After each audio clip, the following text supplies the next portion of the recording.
What's going on, guys? Got Cookies here, and today I'm bringing you a quick and easy video showing you how to properly land the Mark I Oppressor whenever you're falling straight down seemingly to your death. If you saw my GTA 5 best vehicle review, you'll know that the Mark I Oppressor is my favorite vehicle in GTA Online, and this is one of the only downsides that comes with the vehicle, even if it does happen pretty rarely. The problem is there's a certain height and a certain force the Oppressor can't handle when you're trying to land, and this is either going to cause you to wipe out and chase down the bike or die and still have to chase down the bike. Either way is pretty frustrating, but after enough trial and error, I was able to find this method that's actually pretty simple, even if it does take a little bit of practice to perfect. The trick is a two-step process.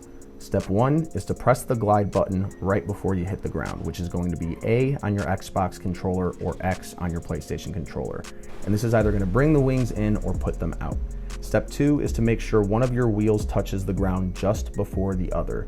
You don't want them to touch at the same time, and you don't want too long of a gap in between one touching and then the other touching. So with that said, there's a couple of ways that you could do this, and it all comes down to personal preference. I personally like to have my wings in and then put them out just before I hit the ground, and I like to make sure my rear wheel touches just before the front wheel. If you want, you can have the wings open and then put them in just before you hit the ground, or you could have the front wheel touch just before the rear. It really all comes down to personal preference, but the two main things that matter are pressing the glide button just before you hit the ground and one of the wheels touching the ground just before the other. And honestly, guys, that really is all there is to it. If you have any questions, go ahead and drop it down in the comments. And if this video helped, don't forget to hit the like button. Also, make sure to subscribe to see more GTA content coming soon.